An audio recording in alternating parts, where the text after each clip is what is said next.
Abah teh.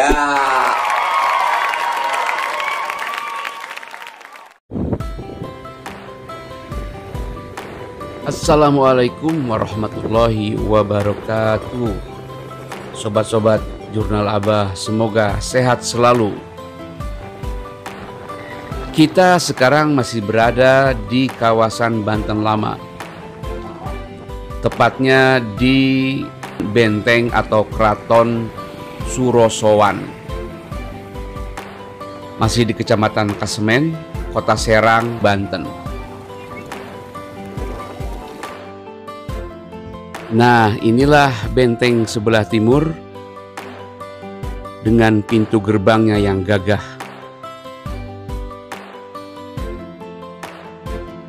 Dinding Surosowan tingginya lebih dari 2 meter, lebarnya 5 meter, panjang pada bagian timur dan barat 300 meter, sedangkan pada bagian utara selatan 100 meter. Luas keseluruhan mencapai 3 hektar. Pembangunan keraton ini tentu tidak lepas dari pemberian wilayah yang diserahkan Sunan Gunung Jati kepada anaknya, yaitu Sultan Maulana Hasanuddin.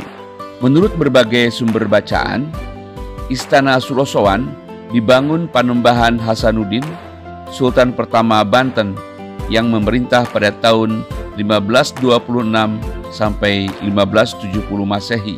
Sebutan Surosowan juga sebagai nama keraton berkembang menjadi nama wilayah kekuasaan.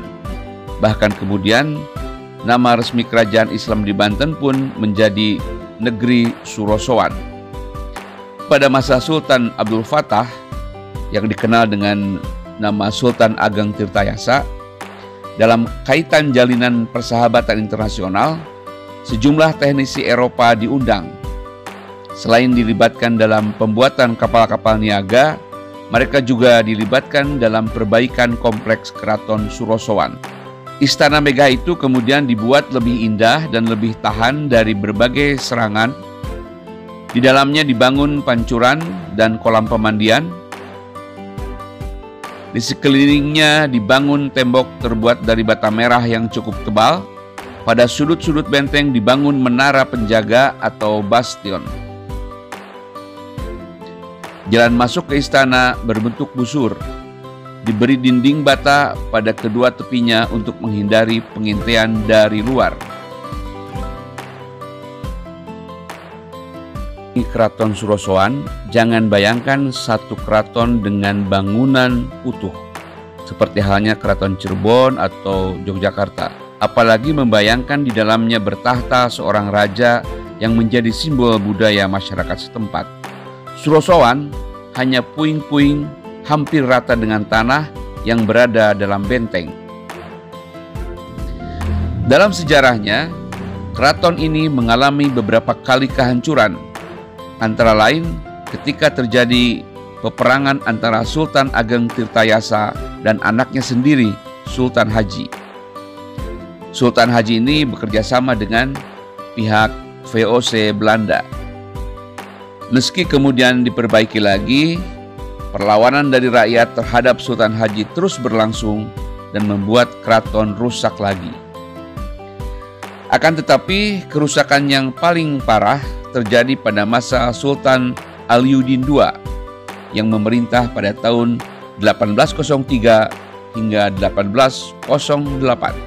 Ketika itu, Gubernur Jenderal William Daendels meminta Sultan agar mengirimkan 1.000 pekerja untuk membangun jalur jalan anyar Padarukan. Selain itu, juga meminta agar Patih Mangkubumi warga Direja diserahkan dan ibu kota kesultanan dipindahkan ke Anyer, karena di sekitar Surosowan akan dibangun benteng Belanda. Tentu saja permintaan tersebut ditolak mentah-mentah. Terjadilah peperangan yang hebat yang berakhir dengan penaklukan Surosowan dan penangkapan Sultan Aliuddin II lalu dibuang ke Ambon. Sementara Patih Mangkubumi warga Diraja dihukum pancung. Perlawanan rakyat Banten tidak berhenti. Pada 1809, William Daendels menghancurkan dan membakar Surosowan.